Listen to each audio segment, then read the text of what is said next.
Hey, what's up guys? Sam here with CustomPCReview.com, here with another video unboxing for you guys. And what we've got today is the Creative Sound Blaster ZxR.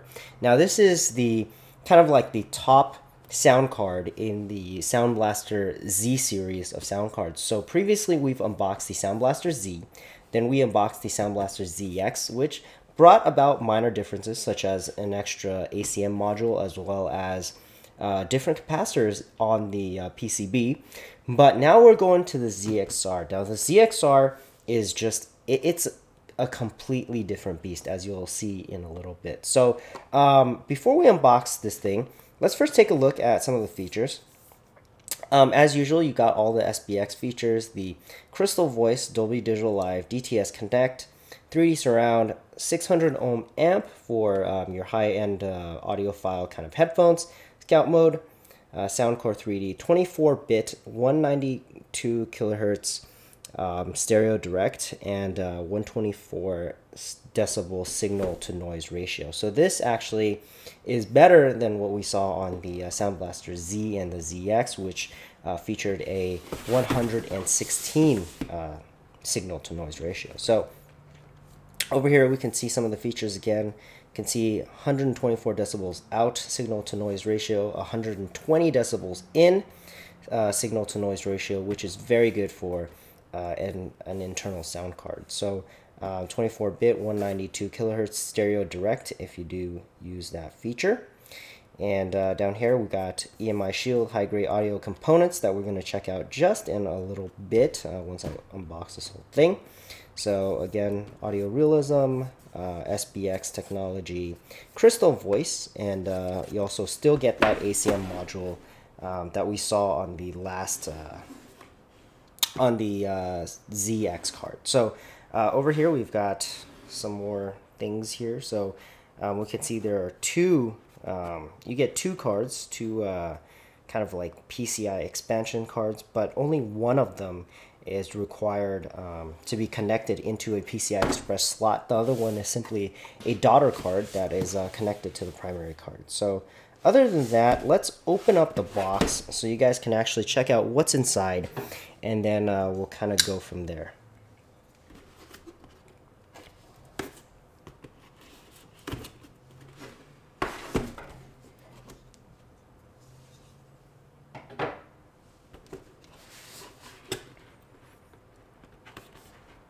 Alright guys, so opening up the box here, we can see that there are two little boxes in there, and so we'll kind of take out these two little boxes, and we've also got another accessory package down here as well that kind of pull out.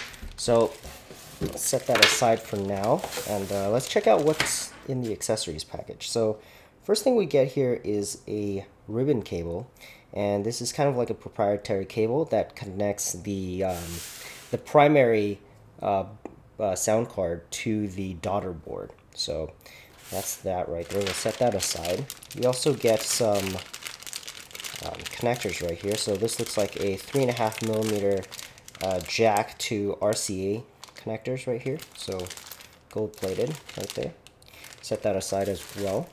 We also have another adapter that's a 3.5mm adapter to a couple RCA adapters.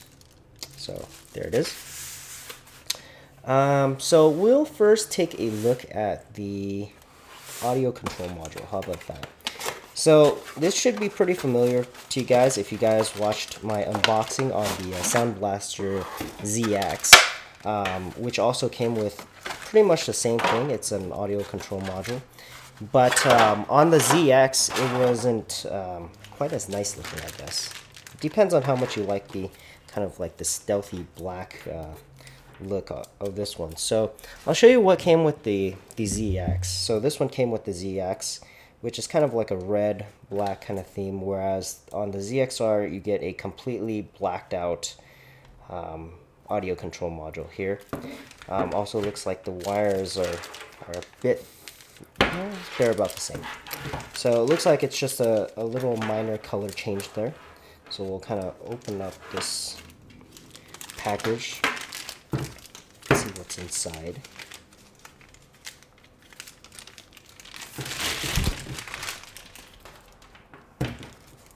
As you can see right here, we've got pretty much the only difference, the only main difference by going with the ZxR is you do get these 1/4" jacks, which I believe are removable. So you can either switch it for the 3.5mm or you can go with the 1/4". So that's pretty much the ZxR's audio control module. So let's go ahead and move on to the Sound Blaster ZxR's sound card itself. So this is the sound card itself. It comes in this packaging right here. Over here you can see that it's got both of the sound cards right in there. So let's kind of open the box up and let's pull out the foam packaging that houses these two sound cards here, or this one sound card, I guess, but that comes in two parts. So included with this, you also get another little accessory package that looks like here. So you get a Toslink cable right here, so very short one, but you get a Toslink cable. You also get a driver disc along with some documentation as well. So you get that, and of course we get the sound cards themselves. So more protective packaging there. These are very delicate pieces of equipment, so wouldn't expect anything less.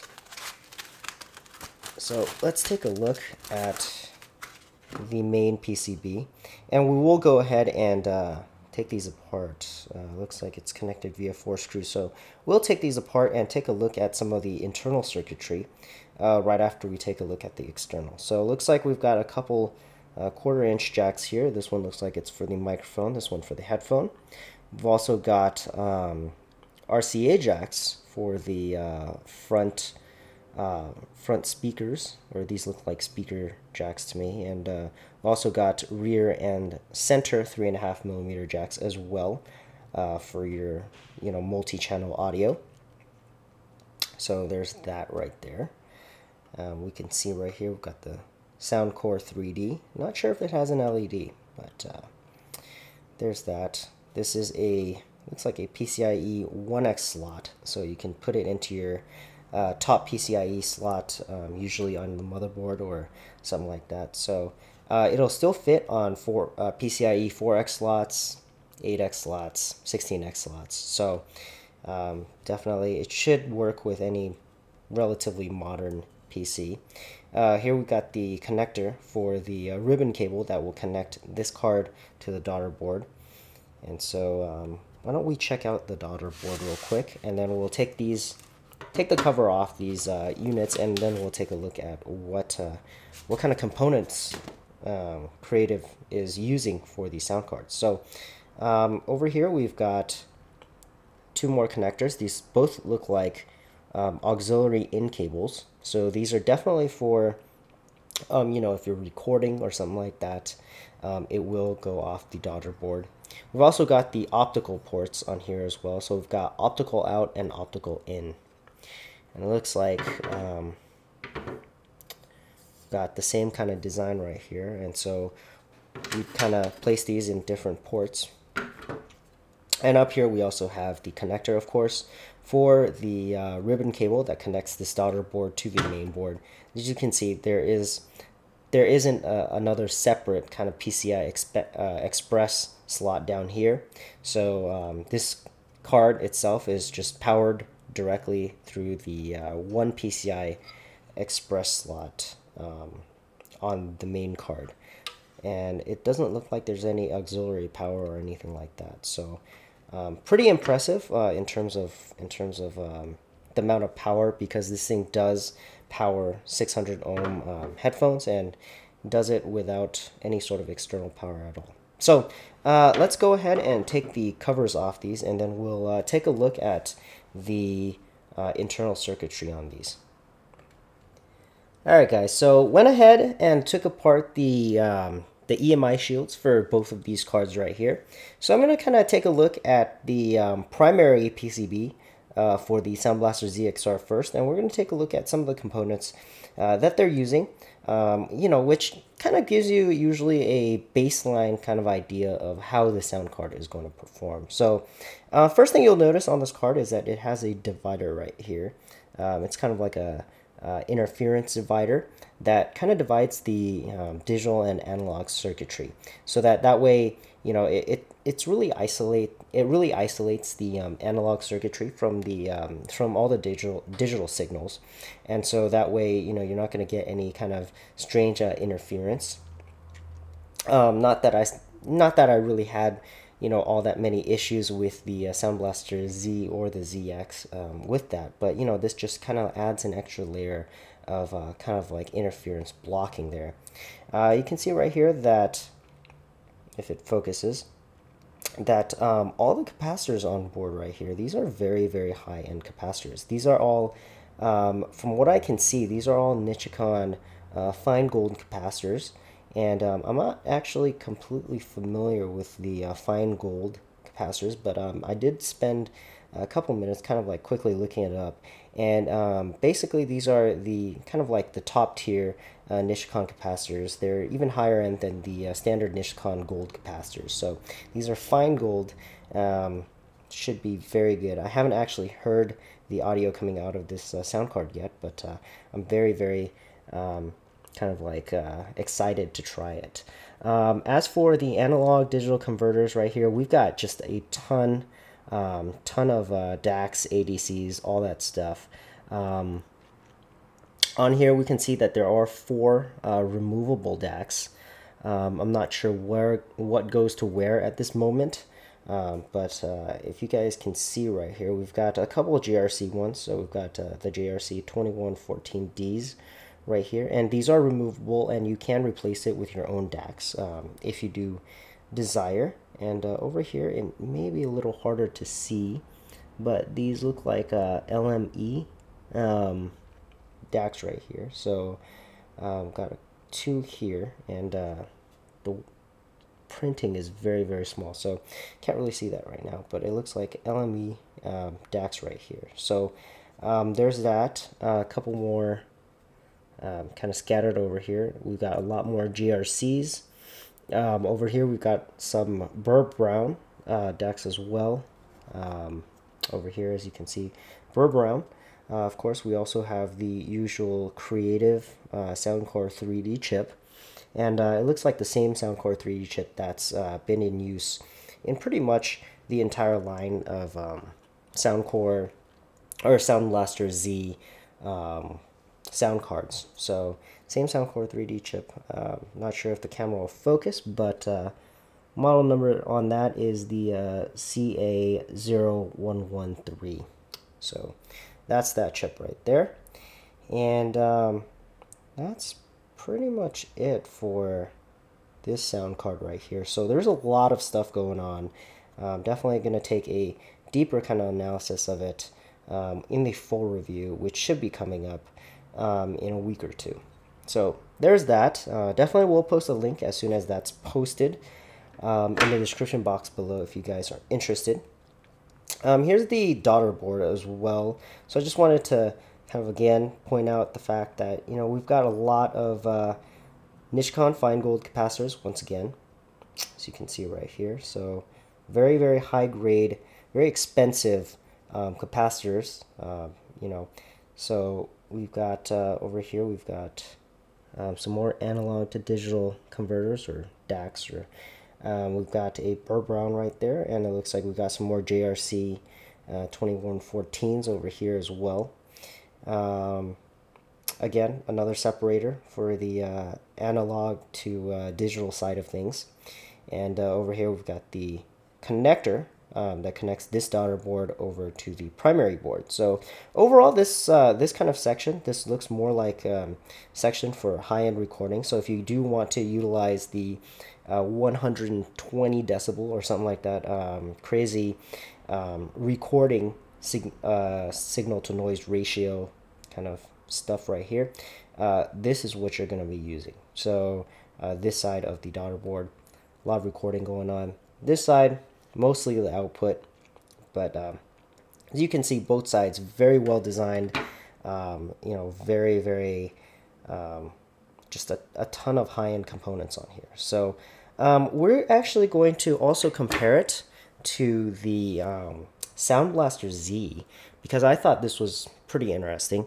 Went ahead and took apart my Sound Blaster Z as well, just to show you guys what kind of difference you're getting, you know, when you're kind of stepping up from the Z, which I think this is about like a $100 part, and this is the ZxR, which I'm not exactly sure on price, but I'd say, I mean, it's at least 200 bucks. If it's not, you guys should just go buy it right now, because it's going to be such a good deal. But I'd say it's about at least 200, if not more, for the ZxR. But I mean, if you look at what's on here, we've got just a couple of these are kind of like not even branded. These are like Chinese capacitors.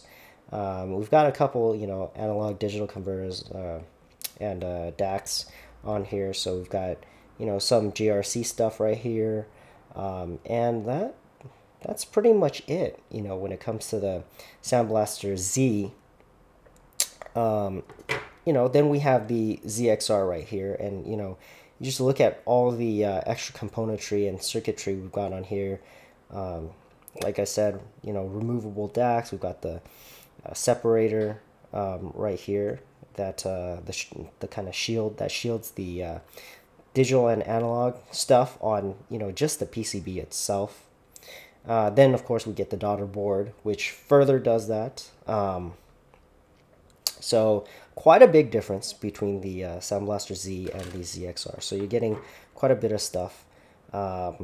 You know, Nichicon fine gold capacitors and all that goodness. So Sound Blaster Z, Sound Blaster ZxR. Like I said, totally different beast when it comes to the audio quality and the just the, you know, simply the stuff that you get. So that, I believe, is all I really have for you guys.